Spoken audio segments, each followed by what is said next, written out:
Thank you, Jade, and good afternoon, members and guests. Sanjeev Gandhi is the Managing Director and CEO of Orica, a role he has held since March 2021. Orica is one of the world's leading mining solution providers, headquartered right here in Melbourne. They have over 14,000 people supporting customers across surface and underground mining, quarrying, construction, and oil and gas in more than 100 countries. It's a business with 150 years of history and one that sits right at the heart of our industry.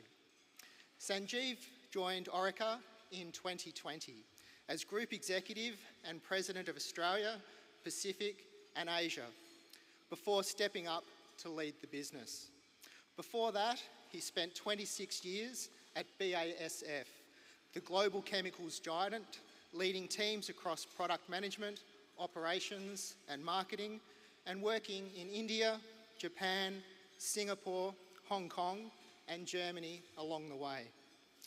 Beyond Orica, Sanjeev chairs the Centre for Australia-India Relations CEO Network.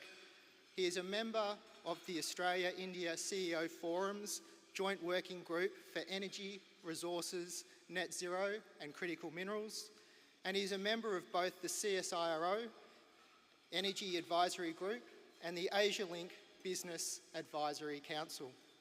He is also, by his own account, an avid cricket supporter, with Australia being his second favourite team, and a proud husband and a father of two. Members and guests, please join me in warmly welcoming Sanjeev Gandhi back to the Melbourne Mining Club.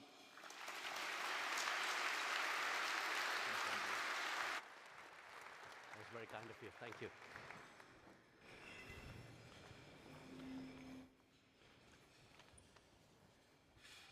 Hi Sanjeev, how are you? I'm very well, James. How are you? Fantastic. Well, we've got a great audience here today, and I think they'll all be a little bit disappointed that Australia is only your second team in the cricket, but we'll push on from there. Now, Sanjeev, Orica's roots in Australia, in Melbourne particularly, stretch right back to the gold rush. You celebrated your 150th anniversary here in Melbourne last June. And I think in the minds of probably lots of people in the audience, Orica is the company that blows stuff up in mining, but it's a little bit more complicated than that these days. In fact, it's a lot more complicated than that. You've been with the company for 6 years. Can you give us a bit of a sense of how Orica's changed over that period and how the business is different to what many people might have in their minds? Yeah, thanks, James. Thanks for that. Look, Orica has had a very, very proud legacy and heritage, more than 150 years, founded here in Melbourne. We are the only global producer and supplier of civil explosives in the world, and we are acting in more than 100 jurisdictions globally.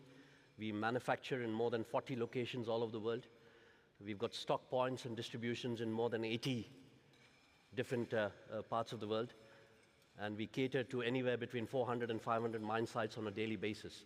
So it's a large, complex supply chain, just for the fact that the products that we make are designed to blow up. So you can imagine we are the trickiest part of the mining industry. We are the ones which cause the disruption on a mine site, on a bench, and the products that we make and handle are obviously absolutely critical. Just as a side remark, in a lot of jurisdictions, our products don't transport on road without police escort. So we work very, very closely with the local police in several countries all over the world, and we depend on them to ensure that our products are moving safely and are reaching our customers safely. But James, as you said, it's a bit more than that. The mining industry is changing. The mining industry is on this journey, which has started around 10 years, maybe a bit more, back to modernize.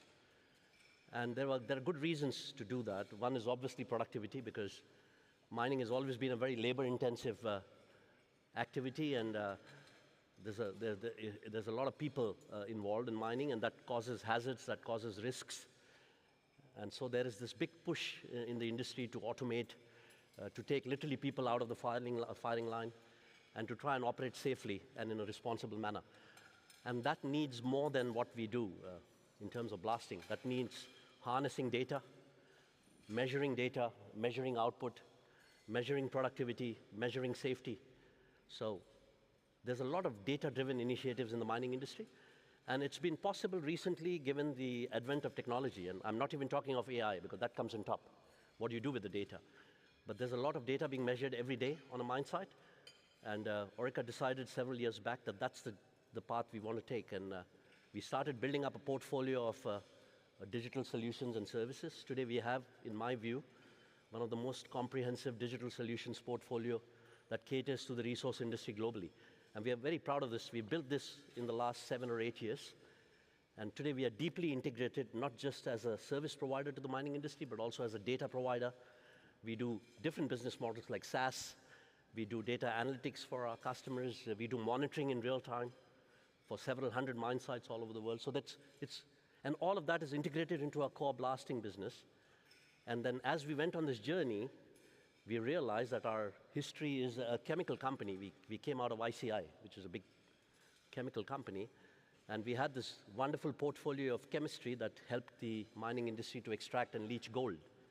So we decided over the last several years to double down on this part of the portfolio.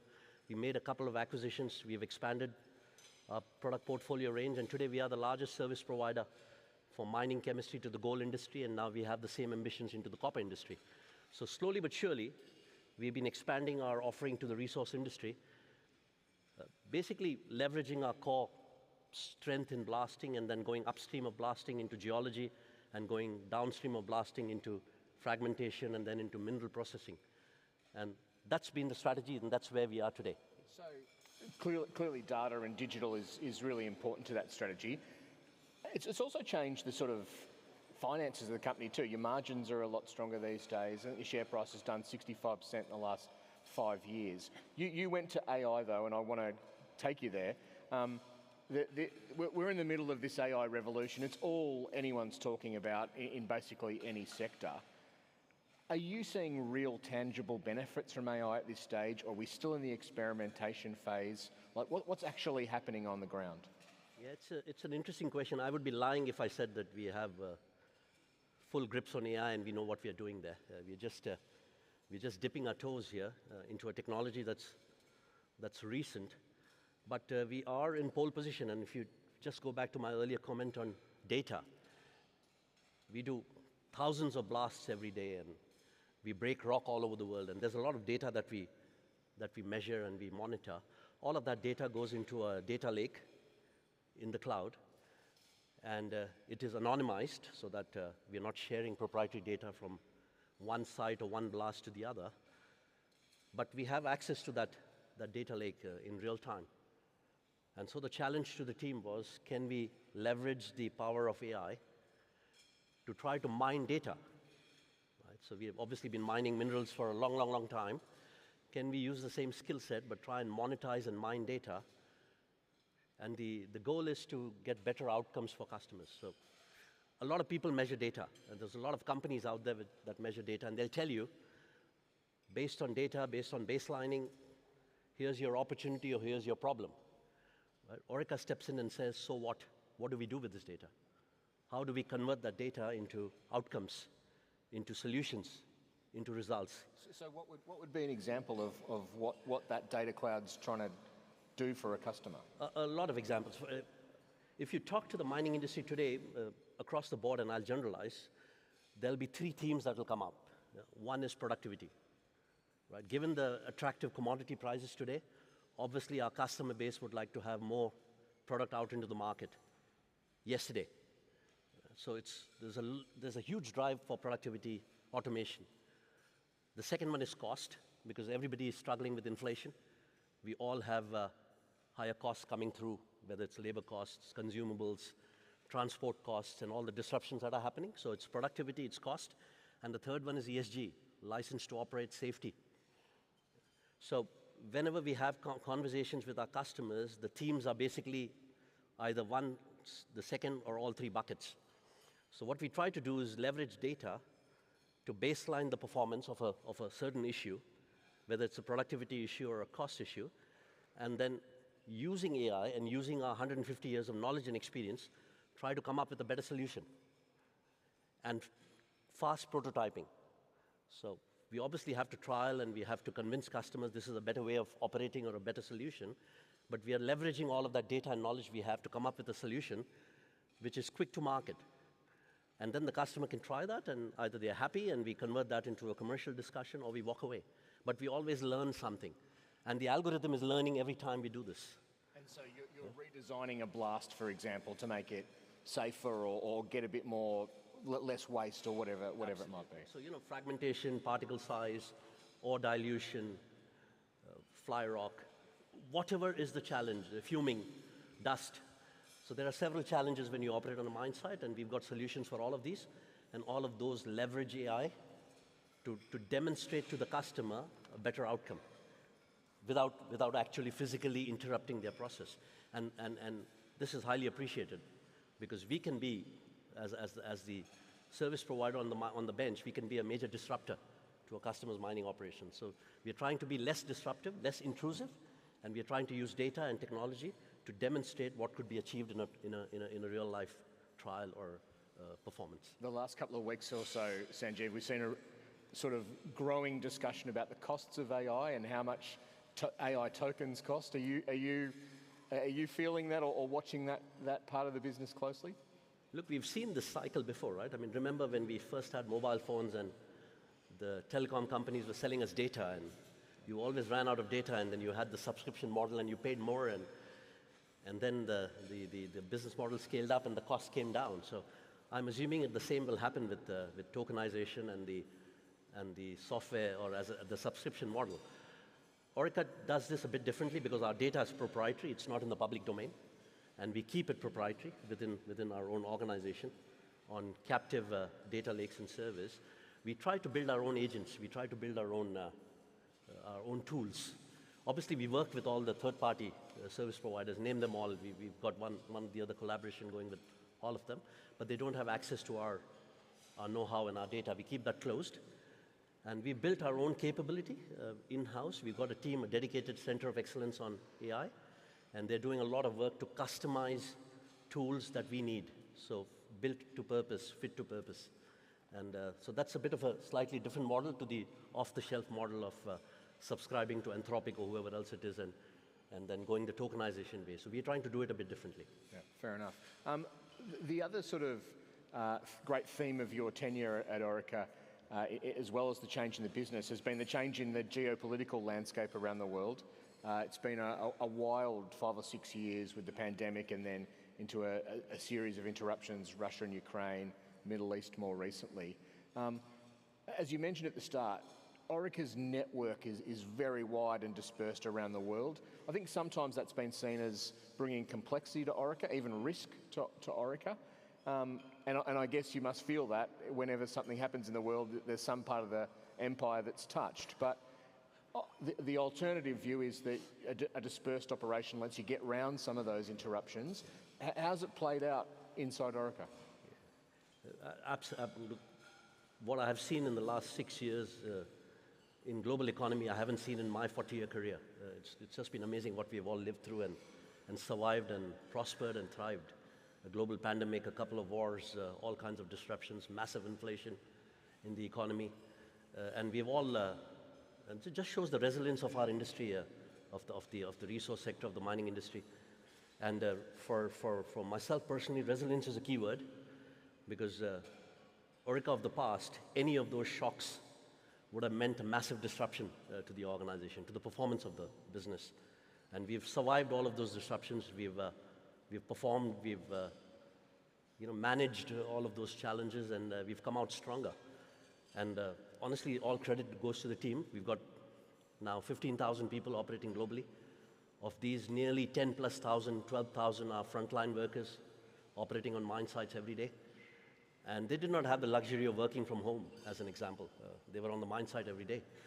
We've had cases where on remote mine sites, we've had our crew not able to see their families for 9 months because they were stranded there because of the lockdowns, and they continued to operate. So I'm extremely grateful for that resilience, and that's shown in that's reflected in our performance. The big advantage of Orica's size and scale, so we are able to pivot pretty quickly, given our global network of suppliers and supplies and manufacturing sites. And if there's a hot spot somewhere in the world, the Strait of Hormuz, where we don't directly move product, but there are obviously second order, third order impacts, we are able to pivot pretty quickly. And fortunately or unfortunately, the organization has built a lot of muscle memory, having been doing this now for the last 6-7 years. I mean, it started basically from 2020 with the first instances of COVID and then Russia, Ukraine. And we've been in perpetual crisis mode ever since. We've survived it and we've thrived on it, and just demonstrate the resilience of a global organization and a global supply network. Is that the default setting now, perpetual crisis? I would say so. I mean, I was joking the other day with a few colleagues. I think on an average, every 3 weeks, we have a crisis management team active in the organization. And anything that happens anywhere in the world, Orica is impacted directly or indirectly. Just as a recent example, we don't talk about this so much in Australia, but we've got the new risk of Ebola in Africa. And we've got a few mine sites which might get impacted. So, we are trying to revive COVID protocols and the lessons learned from COVID to protect the teams and to ensure continued operation. So anything that happens anywhere in the world, we are directly or indirectly impacted. There is a danger, though, that level of uncertainty sort of stops decision-making, makes it harder to allocate capital. Have you found that, or has it been workable? That's why it's important to have your strategy in place, and the strategy gives you the guardrails. And it's not the short-term, quarterly, 6-monthly reporting cycles. It's looking out 5 years, looking out 10 years. And it's very important not to lose the vision of what you want to eventually achieve, because we all get very busy with firefighting every day and operational issues that come up on a day-to-day basis. So you come into the office, you don't know what you're going to expect. Yeah. So that keeps you motivated and excited, but it also creates a lot of volatility. So it's always important to remind ourselves about what the strategy was, where are we on that journey, and where are we headed. And that helps us in terms of capital allocation. Or we've been busy with M&A. We have done quite a few in the last 5 or 6 years. They've all been very successful. We do have the courage to put capital where we believe this is going to pay off for Orica. And the returns might not happen in 6 months, but they will happen in a couple of years. And that's important for us. You mentioned you're not directly impacted by the Strait of Hormuz, but it's still an issue out there. We've seen some promising news on that front this week. Are you hopeful that we get a resolution, and any advice for Mr. Trump about when he chooses his next target? No, I don't advise Mr. Trump at all, and wish him all the best. Well done. I do hope that we resolve this, because it has impacted global economy. Some second-order impacts we've seen is the cost of diesel, the availability of diesel, not just in Australia, globally. We've seen diesel shortages across the globe. We've seen shortages of sulfur that's led to sulfuric acid prices at record highs that in my 40 years in the industry I've never seen. We've seen nitrogen prices going up. We've seen shortages of urea. We've seen freight rates, insurance, supply disruptions. So it's not a good position to be in. So the sooner we get certainty, the sooner this settles down and trade flows stop getting disrupted, I think it's best for everybody. It's best for the global economy, and it's good for Australia. Yeah. So, keeping fingers crossed. Absolutely. Sanjeev, you mentioned earlier that your customers are desperate to get more product out the door because commodity prices are very good at the moment. You've been trying to push Orica towards, future-facing commodities where everyone wants to be. Copper's the hero mineral of the world at the minute. But copper mines are notoriously hard to get out of the ground and develop. What's your view of where mining is at the moment? Like, you're obviously seeing consolidation amongst some of your big customers. Yeah. The commodity prices are strong, but bringing on new supply is difficult. Where are we? So my key theme is higher for longer. That's what I expect out of the commodity markets. We're going to see high prices for a long time to come, because there's just not enough supply. Right? And every commodity today, just look at thermal coal, both in the Hunter Valley but also in Asia, is at 52 weeks high as a direct impact of the supply disruptions coming out of the Strait of Hormuz. So every commodity at the moment is in very strong demand, and There's just not enough supply for exactly the reasons you mentioned, James. It's very difficult to get permits. It's expensive to start up a greenfield or a brownfield operation. Mobilizing people, labor is a challenge. And the cost of operations are atrocious. So the industry has underinvested in exploration. The industry has underinvested in developing new resources. There's been a lot of M&A and consolidation. That does not necessarily add more capacity in the market. So supply has not gotten better. It's gotten more efficient, which is great for the mining industry, but it's not gotten better. So, and demand continues to grow, right? Whether it's driven by data centers or e-mobility or the consumption into infrastructure or steel or whatever else is driving commodity demand. So demand continues to grow quite positively, and there's not enough supply, so higher for longer is my expectation on demand and on pricing for commodities. Orica decided as part of our strategy refresh in 2021 to increase our exposure to gold and copper. And this was just a bit of foresight, a lot of advice from our customers and the experience of the organization to say that these are going to be two big, very important commodities. And the bet paid out for us because we've seen a massive spike in demand for gold, for copper, and then gold being a safe haven, obviously, with all the volatility. That's really paid off. Having said that, we've never said we'll ignore every other commodity. So we are still very strong with iron ore. We are still very strong with met and thermal coal. We are happy to do hard rock lithium blasting. And we are helping with future-facing commodities like cobalt and manganese everywhere in the world. We are a big operator in the DRC, so we do a lot of cobalt there. So the portfolio is important. But the bet came in terms of allocating capital for gold and copper. We did a major acquisition in the United States to supplement our capacity for sodium cyanide that's used to extract gold. We just recently acquired copper chemistry into our portfolio. I expect we'll double down on copper chemistry and we'll do more there. So that's where the growth is. And we'll continue to support our thermal coal customers everywhere in the world, and we'll do everything we can to support iron ore and met coal and all the other commodities. But strategically for us, more capital allocation for copper and gold. So it sounds like your customers gave you some very helpful advice to get in to double down on copper and gold a few years ago. Would you have any advice for the miners in the room today? Do they need to get investing and get exploring and lift that cadence? We see that happening. We are into exploration also with our ore body intelligence business. We made an acquisition a few years back out of Perth called Axis, where we do exploration drilling. Now we are also getting into production drilling. We got a pretty good view of what's coming down the pipe, and we've seen a significant uptick in gold exploration that started 2 years back, and now we're seeing very promising signs in copper exploration. Now the big challenge with copper, exactly what you nailed down with your comments earlier, was it can take up to 10 years to develop a new copper mine.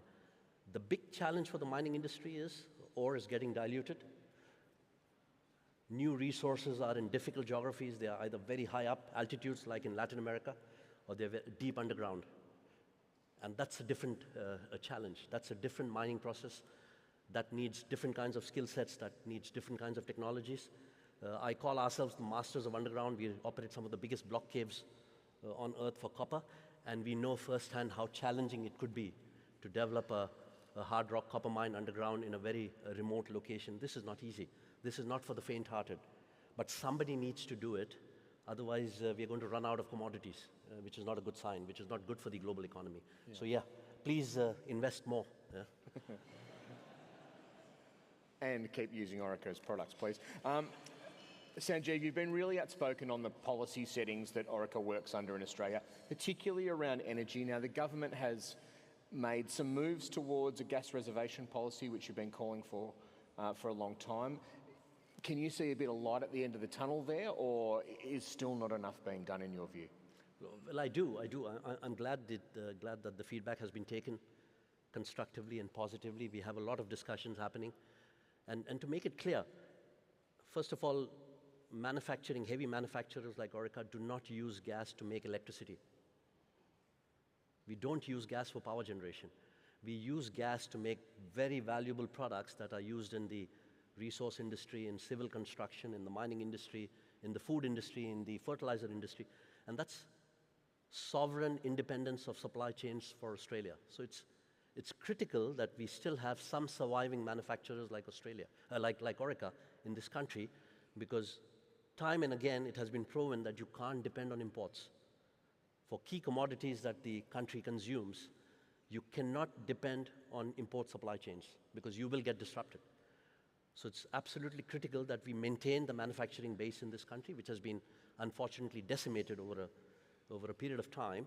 But there's still hope. And one of the big challenges of manufacturers in Australia is the very high cost of operating here. Very similar to the mining industry, right? We also struggle with IR issues. We struggle with high costs of operations. We struggle with permitting, with environmental challenges. We struggle with all kinds of input costs. And then the biggest challenge manufacturing has is we don't have enough gas to consume, right? So what Orica is asking for is not a subsidy on gas or a discount on gas. We are just asking for adequate volumes over a longer period of time at competitive prices. That's all we are asking for. And why is it important that the prices are competitive? Is because we will compete with imports. Imports coming in from China, imports coming in from other jurisdictions who don't have those constraints on gas that we do. So for us to survive, we need to have a level playing field, and that's why I've been asking all the time to say, can there be a mechanism that can support manufacturing? Western Australia has a mechanism that's worked with a reservation. That's a great step forward. So we've seen the announcement come. It's still early days. We'll look into the details of how this will be implemented, but that gives me hope that there is light at the end of this very challenging tunnel. And hopefully that means that we maintain our manufacturing base and we try and make Australia a more attractive destination for companies like Orica to invest in, to expand our manufacturing, to create more manufacturing jobs, which are specialized, highly trained, well-paid jobs. So if we get policy certainty and we know that our assets that we invest are, a manufacturing site in Orica can last 100 years with good maintenance. So when we decide on an investment decision, we are not looking at 3 years or 5 years, we're looking at 50 years. What is the outlook of that business 50 years? Will this investment pay back? So there are a lot of questions to be answered, and policy certainty and availability of gas is mission critical. To play devil's advocate for 1 minute, Sanjeev, obviously we might have some friends from the oil and gas sector in the audience. They would say exactly the same thing. What we want is policy certainty. Don't go changing the rules on us after we've made an investment. It's got to last decades. You know, do you have any sympathy for them in that position? Or I do. I have a lot of sympathy for my oil and gas colleagues and who are important suppliers to us, and I hope we are important customers to them. And I have a lot of sympathy for them because, like in manufacturing, those investments, they take a lot of risk and they pay back over a long period of time. But once again, as I said, I'm willing to pay market prices as long as these are not unreasonable. We've seen an arbitrage in gas prices. Spot prices in Australia went up to $20 a gigajoule when we could buy in other parts of the world gas prices below $5, North America, for example. So if I can get gas in Canada or the US at under $5, why would I invest in Australia? I'm just not competitive. That makes no business case. So if there is any value of having a baseload consumer base in this country, folks like us who manufacture and consume the gas, and then the rest of it can go exports, yeah, which is what's happening today, but not at the cost of domestic industry. That's all I ask for. Yeah, I'm not asking for favors or subsidies or discounts. I'm just asking for a fair playing field here. Yeah. Orica has always strikes me as the sort of lived example of what happens when we don't get the settings right. Because you've invested about $2 billion in the last couple of years overseas, mainly in America, and at another time that money would have been invested in Australia probably. As you look at things now and you think of that sort of, you know, marginal dollar of capital to invest, is it still more likely to go to the US than it is Australia? I mean, looking at the macro environment in the US, looking at the strong support of the government policies there to onshore manufacturing, the big investments that are expected to come into data centers, the very strong focus on self-sufficiency in the US, the support for the oil and gas industry, for the mining industry, that's a perfect environment to invest. So you don't feel that here at home? If we would get half of that in Australia, I would see more dollars flow into Australia. And I'm not yet given up hope, so I'm hoping that things will fall in place, and the gas policy is a major step That gives us confidence. We need to find a solution for the IR discussions that we've been having in the country, to find a way to be, to work together. And I see that happening. I see the conversations happening. I see the feedback being taken on board. Now we have to see action. Meanwhile, capital is fluid. Capital flows where it gets the best return. And at the moment, the US is still a very, very attractive market because they're short on a lot of commodities. There's a lot of support on permitting for mining. There's a lot of support for onshoring of manufacturing. So all of that is just very favorable for Australian capital to flow into the US currently. Okay, so we've this room's just elected you Prime Minister for the day. Congratulations. I'm not sure I want the job, but don't worry about that. No one does. The gas crisis is first on your list. IR's second on your list. What would be one other thing you'd like to get your teeth into fixing in Australia in terms of the policy setting? Let's try to fix regulation. Let's try to make it easy for investments to happen here. What I really like is the future, the Make in Australia strategy. And Orica is trying our best to support this. So we've just had, by coincidence today, a one-of-a-kind carbon capture and use demonstration facility will be inaugurated at Kooragang Island in the Hunter, supported by Orica. So we are supporting that investment. It's called MCI, the technology where they capture CO2 and they make aggregates out of it for construction and for refractory material. So it's a new, innovative, made in Australia, invented in Australia technology, which we are helping and supporting to scale up. So that's the future of manufacturing in Australia. High-tech, new products, new services that the world may need. And we're doing everything we can to support this. Another example is a company called Alpha HPA, who makes high-purity products that go into the battery industry, semiconductor industry. Now they are supporting chips, to cool down chips which are used in the AI machines. So once again, cutting edge, invented in Australia, and we are helping them in Queensland at our Yarwun site to scale up and build their manufacturing facility there. So we are doing a lot. We are, as a lot of people know, discussing and trying to build a hydrogen facility, the first of its kind in this country, a green hydrogen facility, also in the Hunter Valley. So there's a lot of work that Orica is doing in terms of supporting the onshoring of manufacturing in the country. But if we do not have our traditional manufacturing base, we lose the people, we lose the know-how, we lose the engineers, we lose the appetite. So it's going to be very, very important that regulation and policy supports manufacturing and makes our life easier. And in the end, the target is let's make Australia a more attractive destination, not just for capital into the financial markets, but also into manufacturing. Make Australia great again. You've even got the slogan for your run at the Prime Minister. Dare not say that. Sanjeev, let's bring it sort of back to where we started. Orica, 150-year history in Melbourne, proud Melbourne company, not going anywhere? Absolutely, great. You've hinted at a strategy refresh coming. We haven't seen much meat on the bones there. You're amongst friends here. You don't have to tell us exactly what's in the new strategy, but can you give us a sense of the direction of travel? Yeah, look, there was a reason that we decided to do this at this point of time. The last refresh we did was in 2021. In fact, in 2023, when I was here on stage, I did present the strategy. The club was kind enough to invite me. In fact, you invite me the second time, so I must have done something right the first time. We did present the strategy. It panned out quite successfully, but the world changed. The world in 2021 and today, it looks very different. So we need to adapt. We need to be agile, and the ambition is to survive another 150 years, right? And not to die the death of a dinosaur. So it's very important for us to be up to speed with what's happening in the market, to keep pace with what's happening in the mining industry. And the big words in the mining industry are obviously automation and using AI and using data to make mining better. So what can Orica do to support this? How can we double down on all the acquisitions we have done? How can we integrate offerings and bring them to our customers so that we are providing an outcome? So we are happy to sell products and services, and we'll continue to do that. But for us, the holy grail is if we can find you a solution to a problem you have or a solution to an opportunity you have. That for us is the holy grail.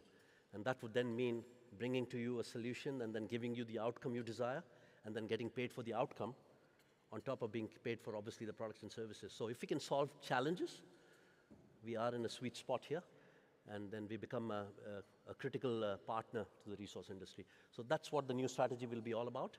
And in due course, we'll take it out to the market and we'll discuss it with our shareholders and our customers and obviously our employees. Well, we'll look out for that, Sanjeev.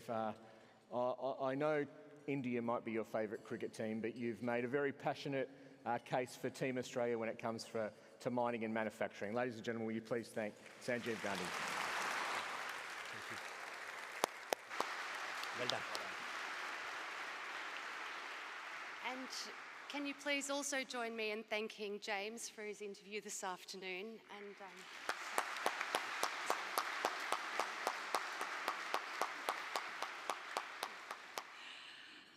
I'd like to invite Sanjeev to join me at the lectern for your audience questions. And thank you, Sanjeev. That was a very fascinating discussion. If you do have a question for Sanjeev, can you please just put your hand up?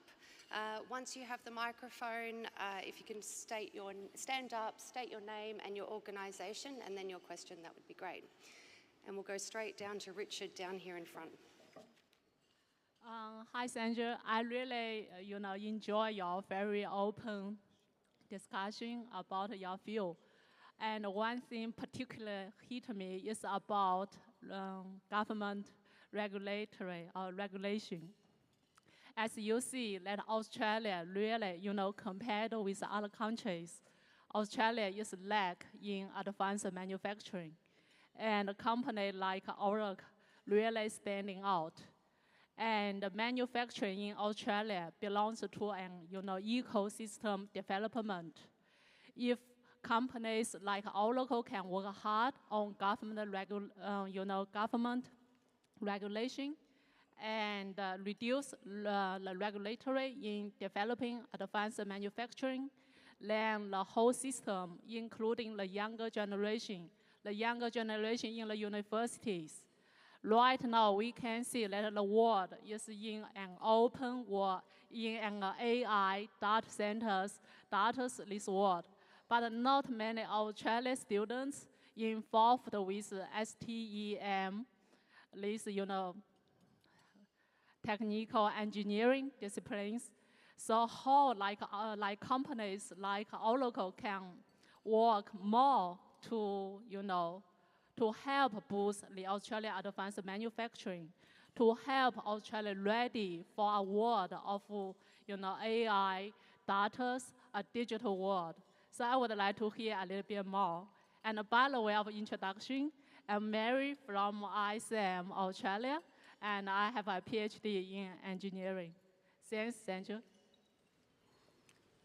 Thank you very much for the question, and you raise a very critical point. What is the impact of AI on job creation, and what's the challenge that the young graduates coming through the pipe? What are the challenges they're going to face, and how are we going to get them workforce ready? It's a challenge. I don't have an answer. I can tell you that Orica is hiring. Yeah. We are looking for chemical engineers, we're looking for geologists, we're looking for mining engineers, we're looking for all kinds of different skill sets. We're looking for techies, we're looking for coders, because we are growing as an organization.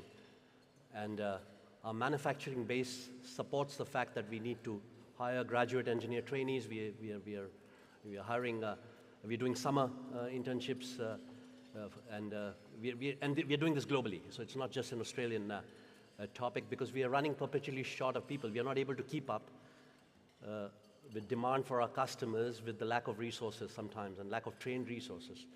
And it takes time. So it's not easy to step out of school and say, I'm going to handle explosives from tomorrow morning. So there's a lot of training required, and there's a lot of knowledge and sophistication required. And yeah, we leverage AI, but in my view, in the manufacturing industry, AI is going to help us to augment the workforce and upskill the workforce. If you go to any of our manufacturing sites in Australia or anywhere in the world, and you go to the control room, the process is already highly digitized. Yeah. So on a good day, if I walk into a control room, I have two of my colleagues sitting there on armchairs with their radios blasting in the background, and they're watching 100 screens, yeah? And that's a good day. And if you ask them, how's the day? He said, I got off my armchair once for a toilet break, and that's a very good day. So everything is working smoothly and perfectly. So there's not much in terms of efficiency I could get out of AI in manufacturing, because our manufacturing processes are already highly automated and very, very efficient. But designing new processes, coming up with new products, technology, we spend a lot on R&D, and we need the brain power. And our services model is a delivery model, so we operate on mine sites all over the world, and we need people to do this. Yeah? Hundreds and thousands of people all over the world. So yes, we will adopt AI. We will continue to discuss with the governments how can they make our lives easier in terms of single window clearances and regulations and everything else. And we promise we'll be compliant, but let's not make our lives so difficult that it discourages us from continuing to invest in manufacturing. Manufacturing will create jobs in Australia and globally.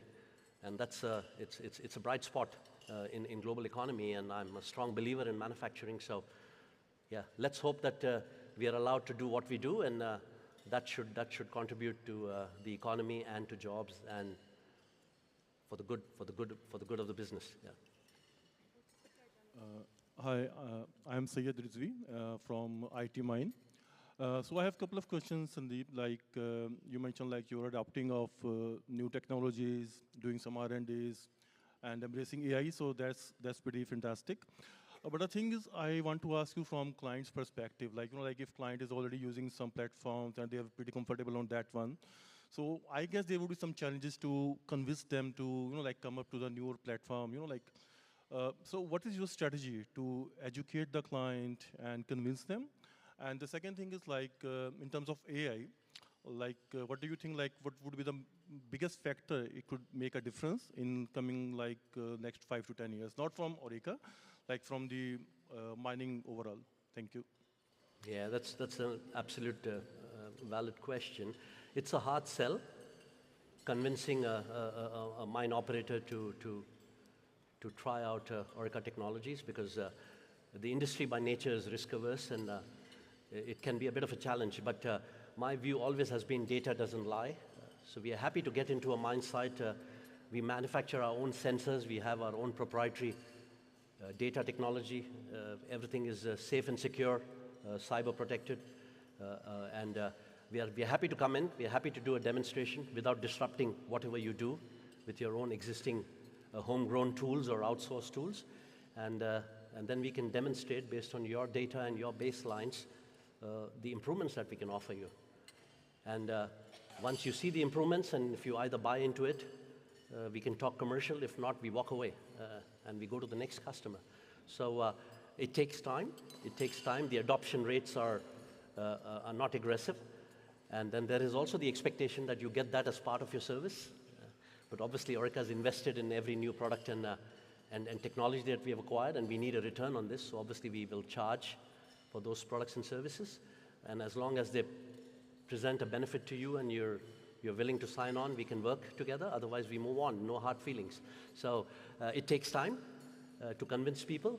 And then all you need is one use case, and then our customer talks in conferences and demonstrates that. And you go to YouTube and you'll see a lot of videos of use cases using Orica products, and then the industry talks about the product. Right? I'll give you an example. We have been trying to introduce a wireless detonator, which is a massive industry disruptor. It's called WebGen, into the market. We've spent 10 years in research and development to bring a commercial product into the market, which is a drop-and-go product. There are no wires. We don't interrupt the mining workflow. And it's better for safety, better for productivity. It's more expensive. And it's taken us 6 years to scale that business up. But today, it's the leading innovation in the mining industry, and we don't need to sell it anymore. Customers come to us asking us for a trial and a demonstration. So it takes a long time, a lot of investment and patience, but we believe in our technology, and we are very persistent to continue to engage with our customers. Sanjeev, Mitch Hook, Partners in Performance, now part of Accenture. This is only the second question I've ever asked in the 15, 16 years I've been coming here. I really enjoyed that, and I also really enjoyed reading your annual report last night, because it actually picks up on the key points you're making about the foundations and frontiers and how you've turned the business around. But it's your last comment at the end, which I had in my mind, that is, what can Orica do to assist companies. Their salvation, as Barry Cusack said at the first one of these ever, don't look to the next upswing in the cycle for your salvation. And that's stuck with me all the time. And our companies out there, your customers are struggling to actually get the productivity, get the efficiencies, pick up the adoption, the innovation, what have you. My question to you, sir, is this is an industry that's characterised by silos. It's well short of the integrated, connected, autonomous platforms that we can all see and can envisage. How much of what you're doing is actually driving the customers and the companies to get better characterisation of the ore, better determination and capture of this data, the unstructured and the structured data, feeding that in to a better understanding of resources, reserves, feeding into the mine planning, feeding into what you guys pioneered in terms of chemical energy versus physical energy, the comminution fractions, feeding into the digital twins that then give you the aeration, the comminution fraction, all of those things. How much of what you're doing is driving those changes in your customers? That's a great question. Thank you for that. That's exactly the strategy. The silo mentality, automation, and I've seen this in some parts of the world, automation was handing over an iPad from one silo to the other. Yeah?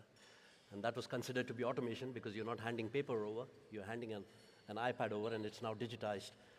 Orica works on workflows, exactly what you said. What can you do to translate the geology into a better mine plan, into better drilling and blasting, into better outcomes, into better milling, and then eventually into better extraction. And we could not do this until the last 5 years because we did not have the solutions and products in the portfolio. Secondly, the technology didn't exist. Right? Today we've got in our network something like 5 different manufacturing sites globally where we make our own proprietary sensors that can measure while drilling, for example, or that can simulate a blast before it happens so that the mine manager knows what's going to happen, to tell you where the ore is, where the waste is, what's the dilution. We measure fragmentation as the trucks are going through the gantries. And in real time, the next blast on the site, without any interruptions, will give you a better outcome. So it's all about workflows. It's all about connected workflows. We call it design for outcome, but in the end, what it is connecting the geology, the hardness of the rock. Where is the geology? Where is the resource present? What's the assay of the resource? Do all of that in real time, without any downtime for the drills, without any delays. Translate that into a mine plan and do drill and blast and get you the outcome you need. And if we can do that in a continuous loop, which we are already doing now for several customers around the world, this is the holy grail. That's where the efficiency comes. Now, there are certain things where we are not experts. In load and haul, we can help, but we do not have the logistics experience of moving big volumes of earth, and we do not claim to do that. We are also not an OEM, so we don't make our own drills. But in most of the drills today, in both exploration and in production drilling, you'll find an Orica sensor mounted on it. Yeah. So that's where the integration happens, and we are happy to work with industry partners. We are happy to work in collaboration with our customers and with the OEMs and with the other service providers, because we cannot fulfill and we cannot address every challenge. But we are today in a position where geology to the mill, we are able to address 90% of potential challenges and opportunities in that workflow. And that's the uniqueness of Orica. Nobody else can do this. And that's just building off our core blasting, going upstream and then going downstream and then trying to optimize your output and your finished product. And that's what we do very, very well. So yeah, we are getting there. It's a slow churn. Customers can be a bit reluctant, hesitant, conservative. But again, data doesn't lie, and if the data business case is strong, we are able to convert those customers into more sophisticated mining operations. Okay, we're out of time, but we do have one final question from our student table just down here. Hi, I'm Josh. I'm a final year data science student from the University of Melbourne. You mentioned that Orica uses data analytics on a large scale to improve your efficiency across the operation. I'm curious about how this extends to your boardroom decisions. So does big data help Orica make decisions about capital allocation or expansion of the company?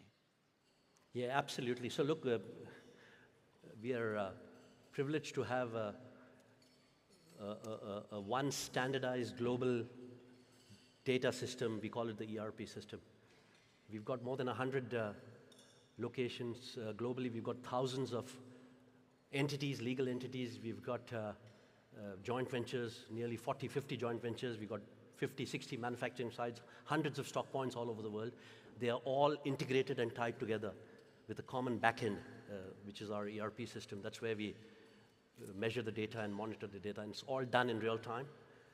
And it's all done automatically. And it's taken us 5 years of investments to get there. It's one of the most sophisticated back-end ERP systems in the world, operated by a global organization. And that allows me and my team here, and my CFO sitting here, sometimes get the results for the month faster than he does at the press of a button. Yeah?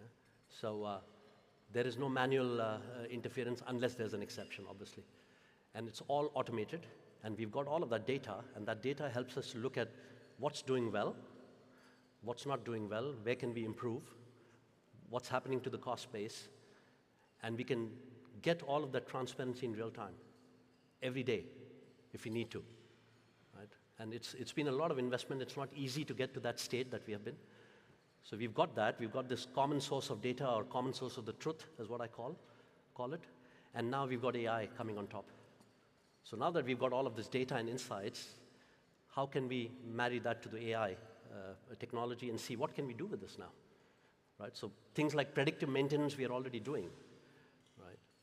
So there's a lot of the automation that's already in the organization, but AI takes it to the next level. And we are learning as we go, yeah? There's a new use case on AI every day, yeah? Assistants that help us with simple things like leave application to more sophisticated things like planning your maintenance turnaround. Yeah? How can we do that without human error? Using those kind of tools. So we are learning on the go every day. But we've got the basic infrastructure in place, which is, I think, anybody wanting to go down the path of AI, you need to have a single source of truth. You need to have it in the cloud. And then you can start to use AI agents and tools to start to leverage that and start to mine that data and see whether you can get outcomes out of it. That outcome could be to improve your cost structure. It could be to improve your top line. There could be synergies out of cost or revenue. It could just be creating new stuff out of it. So the starting point is where the hard yards are, and a lot of investment happens, and then it's just plugging in the new technologies and tools and trying to leverage this. Yeah. Thank you everybody for your questions. I'm pleased to invite our joint principal sponsor, John Tivy, partner at White & Case, to deliver today's vote of thanks. Thanks, John. Members and guests, it's my great pleasure to deliver the thank you to Sanjeev today. We covered a very diverse range of topics. We heard about the growth of Orica's digital and data solutions business, Orica's investment in the mining chemistry part of the business, and specifically leaching chemistry for gold and now copper. We heard about how Orica's using AI to convert that data into outcomes to drive productivity, cost savings and ESG. We discussed geopolitics and the theme of perpetual crisis that Orica is managing. We heard your view on commodity prices, higher for longer, which everyone's pleased to hear, especially in copper and gold. But last but not least, we talked about policy settings in Australia, the need for the maintenance of an industrial base in this country, and the three key areas of policy focus: gas, IR and regulation. And I think we're all saying Sanjeev for PM. Members and guests, please join with me in thanking Sanjeev and also James, who's left, for the informative discussion today. Thank you.